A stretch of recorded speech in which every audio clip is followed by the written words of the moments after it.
Dipen Sheth joins us now, and let's talk market stocks and where he feels that there is scope for outperformance and underperformance. Dipen, welcome back. Good morning. Thank you for joining us. Now, Dipen, if I look back at 2018, between heartening surges and heart-stopping plunges, it's been a very volatile year. Nobody at the beginning of the year thought that the small cap index will take a knock of 30% or TCS will give a return of 30%. So what to your mind the important trends of 2018 indicate for what could happen in 2019? Yeah, I take the point. Good morning and thanks for calling me. I take the point entirely that this has been a very challenging year for investors. If you look at what's happening in the broader market, if you look at the Nifty, you've done a 3-4% low single digit kind of gain over the year, but we've had very high volatility during the year, and we've seen a peak of something like a plus 13-14% return from the point we started. We've plunged down to close to 10,000 in the middle of the year, September-October types. We've had a couple of important fundamental events. On the political front as well as on the business front, with the NBFC crisis spilling over. So, after that 29-30% kind of gain over 2017, which I have sadly referred to as some kind of an excitement or a free ride, maybe this is not such a bad outcome, and we need to take solace from that. Again, this is only if you look at the headline index, which is the Nifty.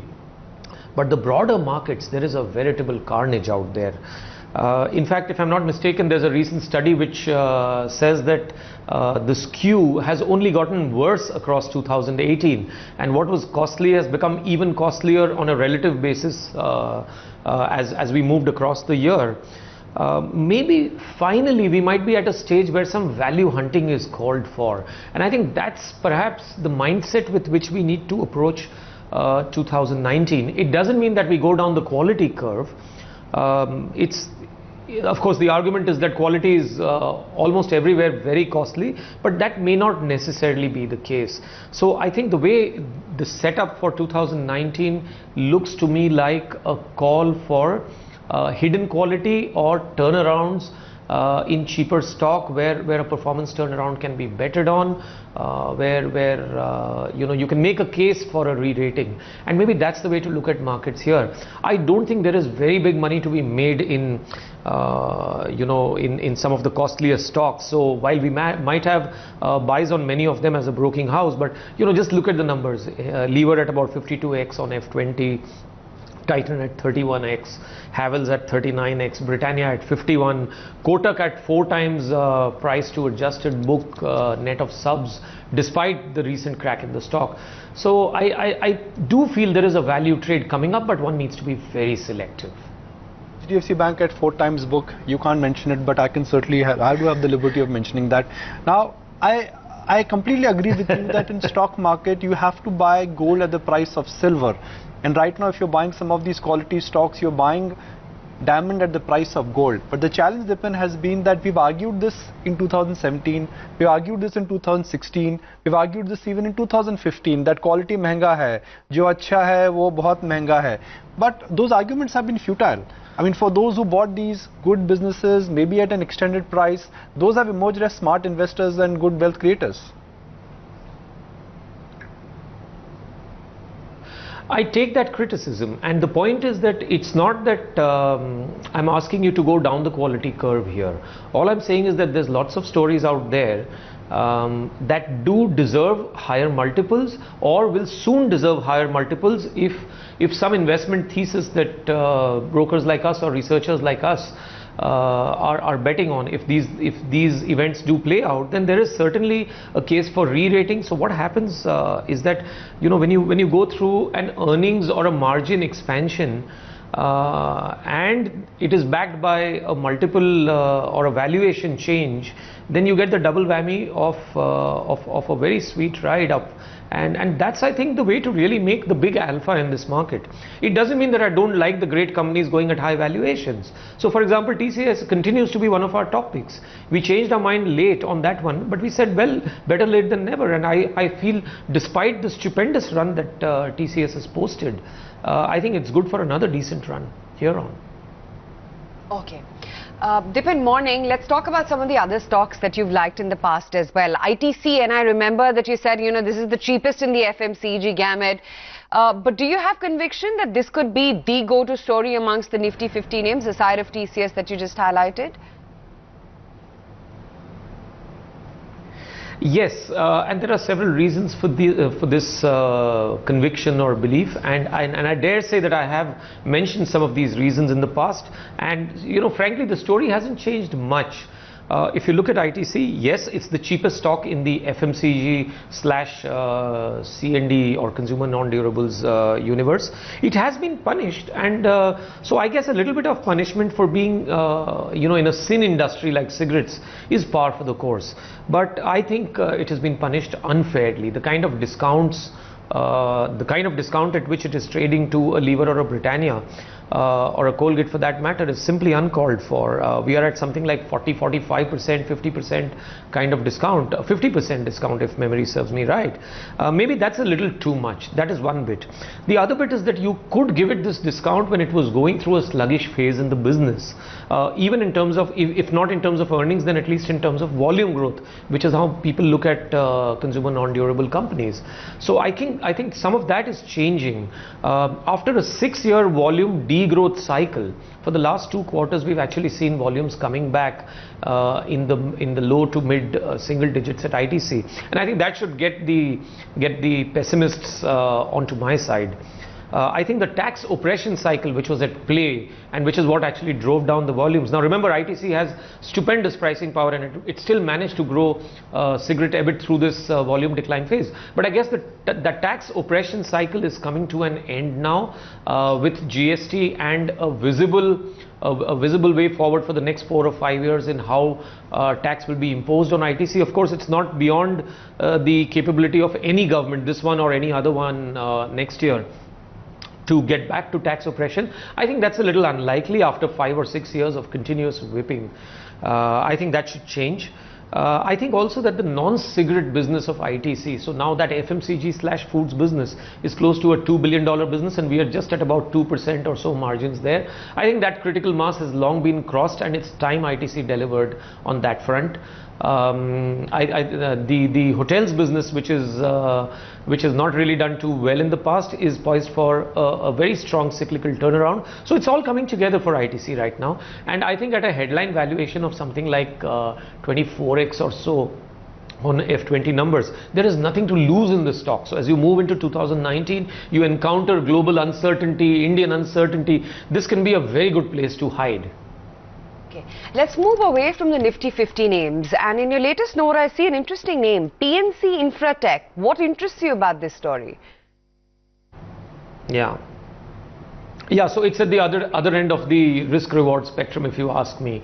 So infra stocks, as you well know, over the last 3 or 4, 5 months or so, have been mercilessly beaten down.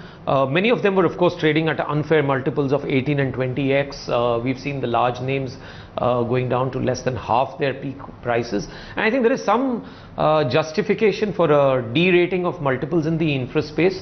But remember that this infra cycle in India is unlikely to be broken materially by any government that comes to power, not just this government or a coalition version of this government.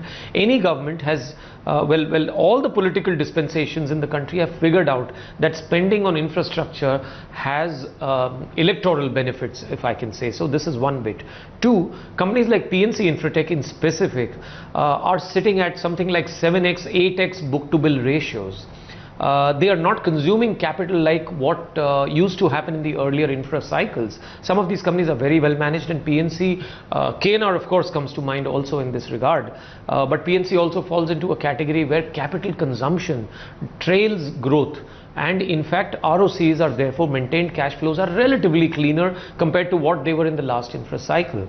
If you take away the value of its infra assets, I think the stock is available for some 7x or so on FY20 basis on core earnings.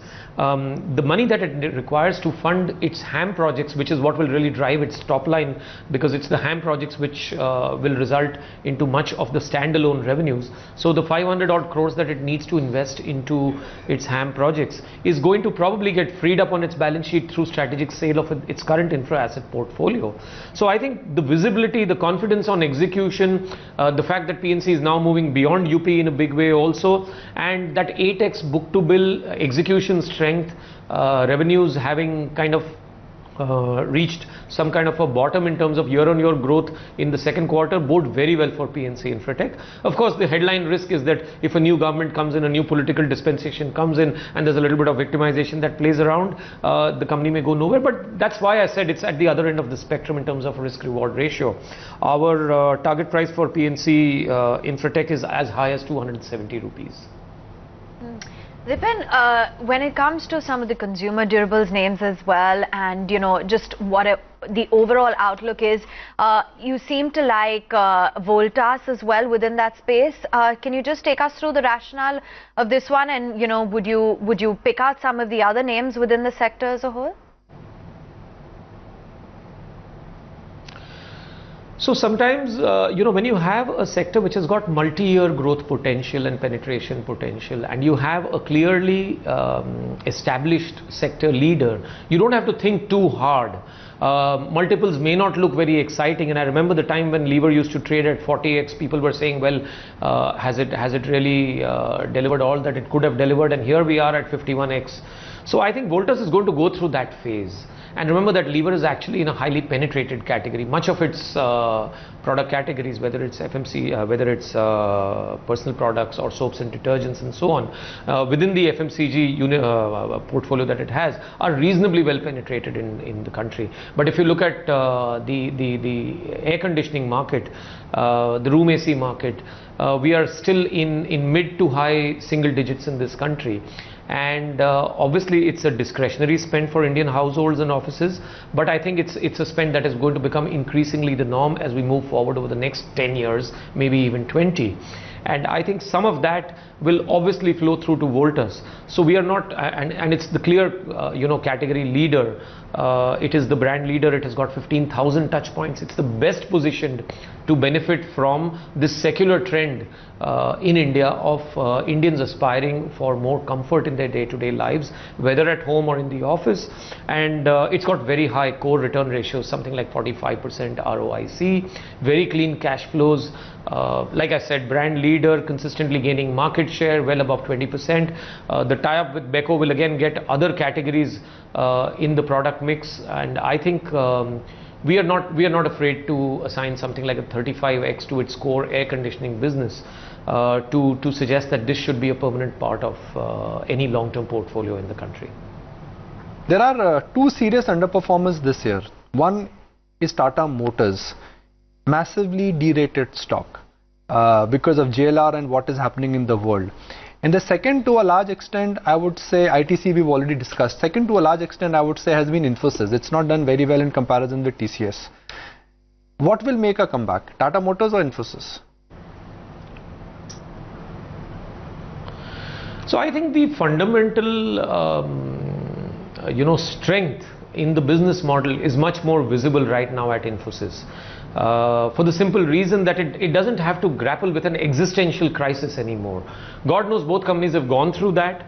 Infosys didn't suffer as sharp a derating as Tata Motors, for the simple reason that it's in a business which doesn't end up consuming capital and burning cash flows like the business of Tata Motors, or specifically the JLR part of the business at Tata Motors. For a long time, JLR was contributing something like 85 or sometimes even 90% to the overall enterprise value for Tata Motors, and therefore it was heavily levered to a discretionary consumption play which was being betted on to gain market share consistently in a highly competitive environment, and I think some of that came apart over a period of time. I don't think Infosys falls into the same category at all. Core return ratios are well in excess of 30%. The company was cash rich. In fact, you will remember on your show, I had kept on complaining for some time that they're just sitting on capital and doing nothing about it. They went through management strife, if I can call it that. And fortunately, what happened is that the business didn't implode. The inflows of orders into the company and its execution engine, which was what Infosys was always famous for, didn't stutter or stumble. And it got through this transition. Now it's got Mr. Parekh in charge.